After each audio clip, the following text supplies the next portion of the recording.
मसीह यीशु के नाम से आप सबों को फिर से एक बार जय मसीह की। जैसा कि पिछले साल मैंने लगभग 6-7 वीडियो आप लोगों के सामने रखे थे, और इस साल मेरे मन में, जबकि ये पुनः लॉकडाउन की स्थिति बनी है और आज का ये दौर है, आज जो दिन चल रहे हैं जिसे हम बुरे दिन कह सकते हैं, इन बुरे दिनों में, इन बुरे समयों में आज हम मसीहियों की स्थिति क्या है, ये दौर और मसीहियों की स्थिति। अभी कल की बात है, मेरे घर में लगभग प्रभु के 6-7 दास लोग आए हुए थे, और मैं ऐसा सोचता हूँ कि वो शीर्ष स्तर पर परमेश्वर की सेवा करने वाले हमारे ज़िले के लोग हैं। और हम लोग कल सब बैठकर बातचीत कर रहे थे, और उसमें से एक प्रभु के दास ने एक बात हमें ऐसी बताई कि वारासिवनी के पास एक गांव में एक विश्वासी महिला गुजर गई, और जब वो गुजर गई तो उस गांव में कोई ऐसा बंदा नहीं था, कोई विश्वासी नहीं था, रहने के बाद भी नहीं था जो आकर के उसको उठा करके ले जा करके उसकी अंत्येष्टि करता। तो गांव के कुछ लोगों ने बल्ली से उसको, लेडीज़ को के शव को उठा करके ट्रैक्टर में डाले, और ट्रैक्टर को में ले जा करके वो गड्ढे में उसके शव को, जो जहाँ उन्होंने खुदवाया था, उस शव को पलटा दिया उस गड्ढे के अंदर और उसे कूद दिया। तो आज का जो दौर है प्रियों, इस गवाही को सुनने के बाद मेरे मन में ऐसा एहसास होता है। कल की बात है, हमारी आदरणीय सुसमाचार हमें सुनाने वाली आंटी श्रीमती पुष्पा ठाकरे का भी जो है देहांत हो गया, और कल हम लोग उनकी जो दफन किया है उसके द्वारा जो है उनके कार्य को पूरा किया। और मैं देख रहा हूँ कि ये इस बार, इस साल का जो ये दौर है, ये ऐसा दौर है कि सारे विश्वासी घबरा गए, सारे पास्टर घबरा गए।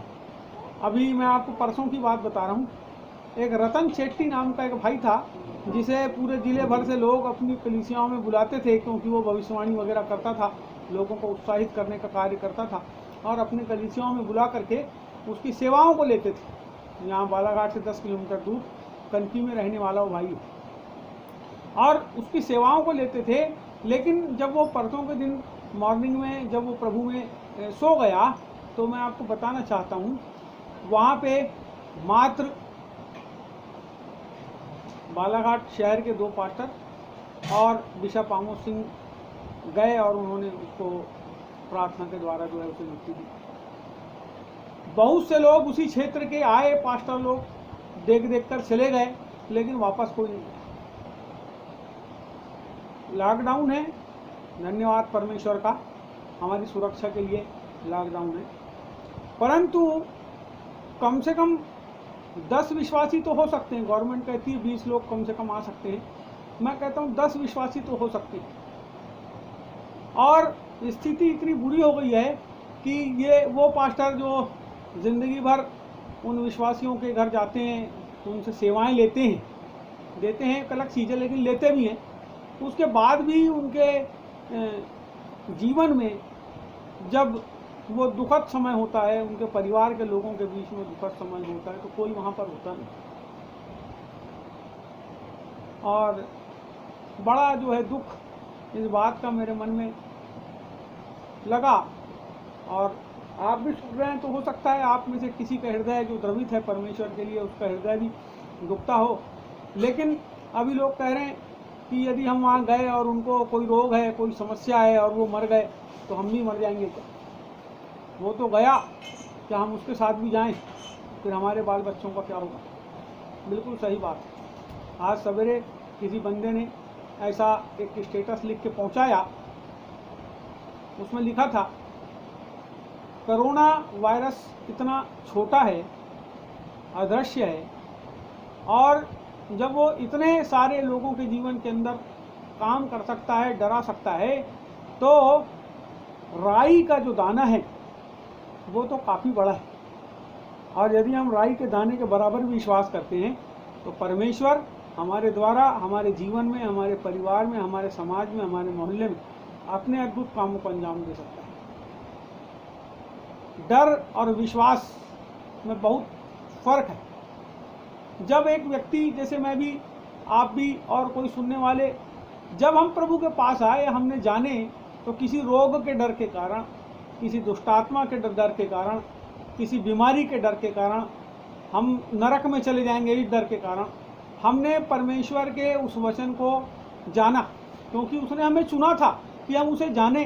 तो कारण जो है वो किसी चीज़ का डर, किसी बीमारी का डर, किसी खतरे का डर, किसी मृत्यु का डर, किसी बड़ी समस्या का डर, घर बिक जाने का डर, उस डर के कारण हम परमेश्वर के पास आए और उसके वचन के ऊपर विश्वास करके आज हम जो पहले कभी मर खप गए होते, आज परमेश्वर के सामर्थी हाथ के द्वारा इस संसार के अंदर बहुत लोगों के लिए जीवन का कारण बने, अपनी गवाहियों के द्वारा, अपने वचनों के द्वारा। मैं कहना चाहता हूँ मेरे प्रियो आप लोगों से, आप डरिए, आपको जिससे डरना है, लेकिन उन सब से ज़्यादा आप परमेश्वर से डरिए, आप परमेश्वर से डरिए। और यदि आप नहीं डरेंगे तो मैं ऐसा सोचता हूँ कि ये दूसरी चीज़ों का डर आपके ऊपर हावी हो जाएगा और आपको बेबस कर देगा। आपके शरीर में जो चीज़ नहीं है उसको भी होने का एहसास करा देगा वो डर। इसीलिए आज के दौर में, आज के समय में, अपने जीवन में से कुछ समय, हो सकता है 15 मिनट, हो सकता है 10 मिनट, हो सकता है 5 मिनट, लेकिन जब भी परमेश्वर के सामने बैठें पूरी ताकत के साथ उससे प्रार्थना करें, अपने हृदय के अंदर की वो बातों को रख दें। जो लोग बीमार हैं, आपकी कलीसिया में, आपके आसपास मैसेज आपको मिलते हैं, हो सकता है आप उस मैसेज में लोगों को दिखाने के लिए ना लिखें कुछ, लेकिन आप ऐसा भी कर सकते हैं कि उनके नाम को लेकर अपने घर में बैठकर जब आप प्रार्थना करते हैं उनका नाम लेकर प्रार्थना। यदि आप किसी की मृत्यु पर जा नहीं सकते तो उसके घर के बाहर जाकर एक बार खड़े होकर ही आ जाइए प्रिय। लोगों की सहायता की बहुत आवश्यकता है। यदि हम और आप इस बुरे समय में एक दूसरों की सहायता नहीं करेंगे तो मेरे प्रियो मुश्किल हो जाएगा।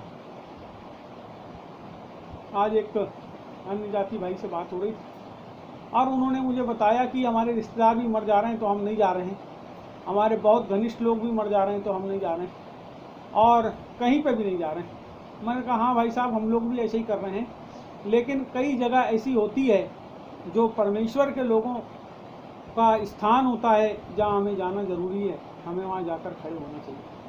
आप एक मास्क की जगह 2 लगा लीजिए, एक सैनिटाइज़र की बोतल की जगह 2 रख लीजिए, जाइए, लोगों के भीड़ में मत शामिल होइए, लेकिन जाइए।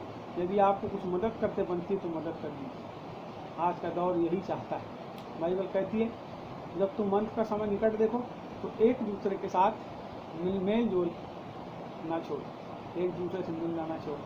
मेरे परमेश्वर का मैं बहुत धन्यवाद करता हूँ कि इस बुरे दौर में भी जब कोई हमारे साथ नहीं होता, जब हम डर जाते हैं, जब हम घबरा जाते हैं, बिस्तर में लेटे लेटे कई बार ऐसा होता है कि हमको ऐसा लगता है अरे फेफड़े में दिक्कत तो नहीं हो रही। मैं सच्चाई बता रहा हूँ आपको, कितने सारे लोगों की बकवास सुन सुन के, उनका मैसेज पढ़ पढ़ के, और कई लोग बताते हैं फ़ोन कर करके, उससे एक भय का माहौल बनता है। लेकिन यदि आप परमेश्वर के ऊपर विश्वास करें इस दौर में तो परमेश्वर आपको निजी करेगा।